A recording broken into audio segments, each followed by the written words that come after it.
welcome back to the Funny Farm. Today we are building goat fence. And we already got started on it and did a lot of it. But then we remembered we should probably film. Tana's stripping the ends off so he can tie it on the post. Using a new system. I don't know how good they're gonna work, but like we've said a million times, our ground is hard.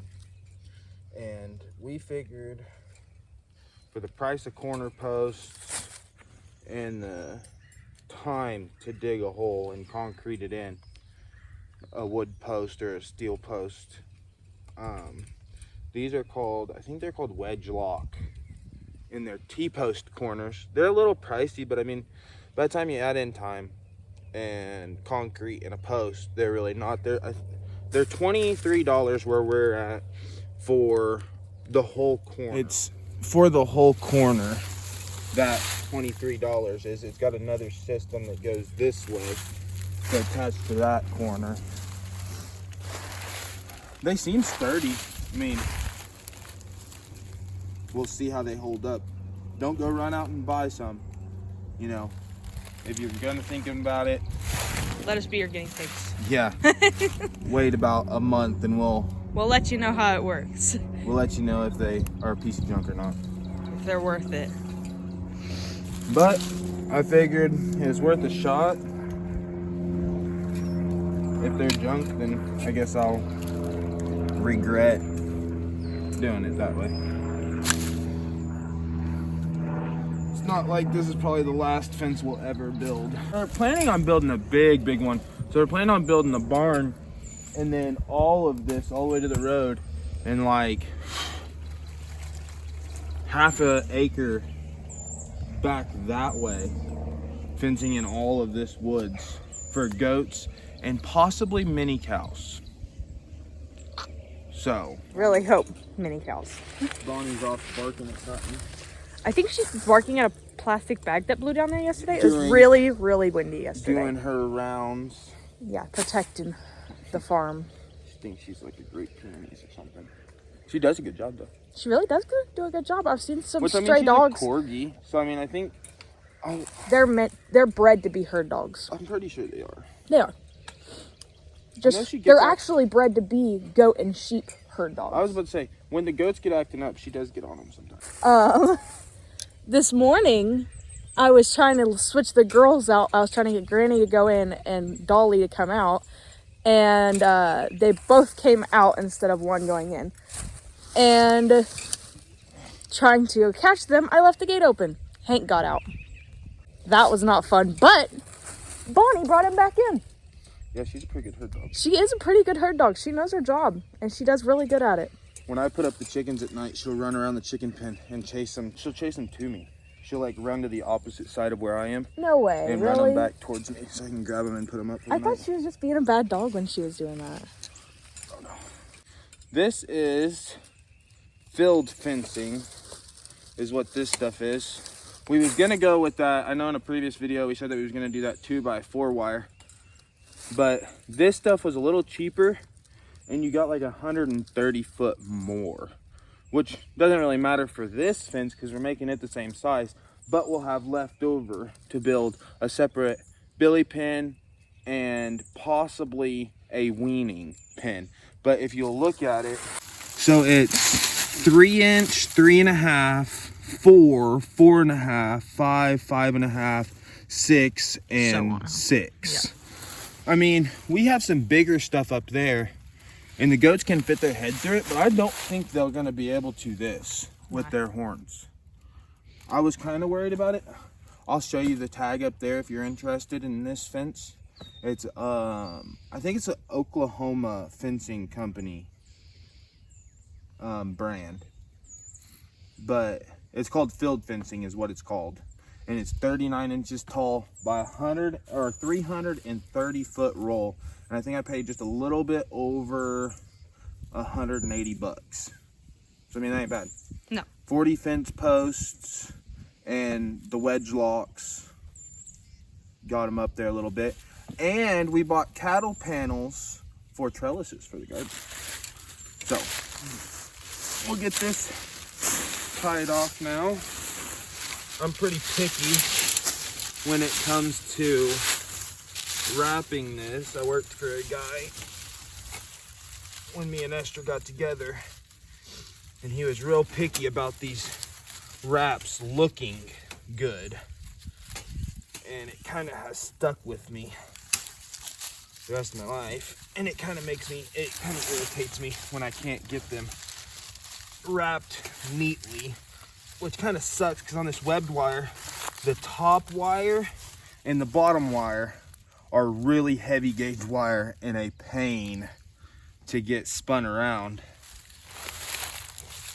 So I always kind of live with that and tuck it down to the ground and act like I didn't see it.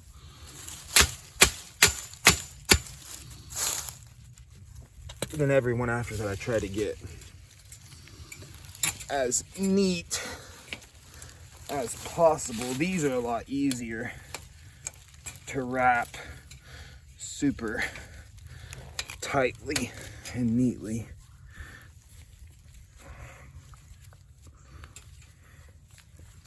And then I don't know if this wire will do it, but some wire, when you get to the end here, you can curl this over and snap it off flush where you don't got a little hanger that'll grab your pants. Just a little trick that I learned. I have built a lot of fence in my day. But you just curl that around super tight like that, almost where it touches this. And that will give you a good start to lay those straight on top of each other like that. And you normally want about 4 wraps. And then you take your piece, you bend it at 90 degrees, and then you take it and you twist it. And it'll snap right off. You show them up close that. It'll snap it off up close where that won't hang your britches. Because this pair of jeans is just the reason why you should do that. Bob wire really don't matter, and I don't really know. I haven't done that with bob wire. I bet it's thicker gauged, so you're not going to be able to probably do it with bob wire. And if you're walking that close to bob wire, you're gonna. I know electric fence wire snaps off like super easy. Like as soon as you go, it'll just snap right off. Which it's high tensile wire, so it's more brittle to being kinked. It'll just electric fence wire. If it's kinked, it'll just break. In my experience, it has anyways. This stuff has some leniency, but. Don't ask me how or why it does that, but it snaps it off perfectly where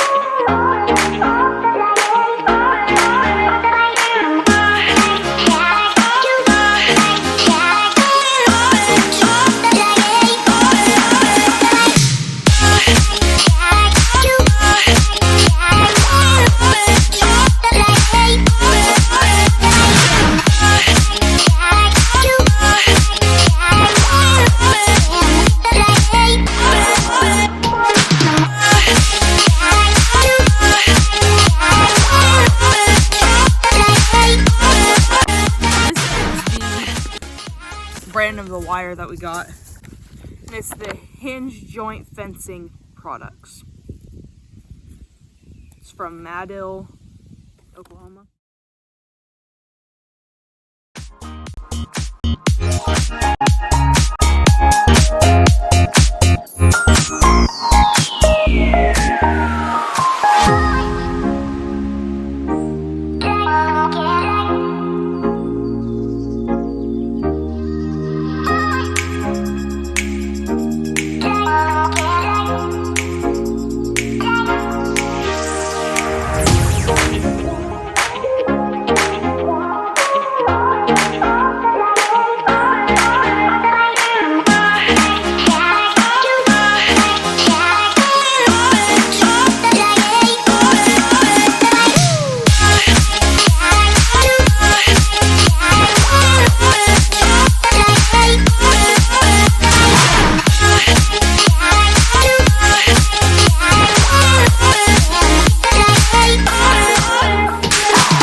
Nice.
Before, I'll show you an after here in a little bit.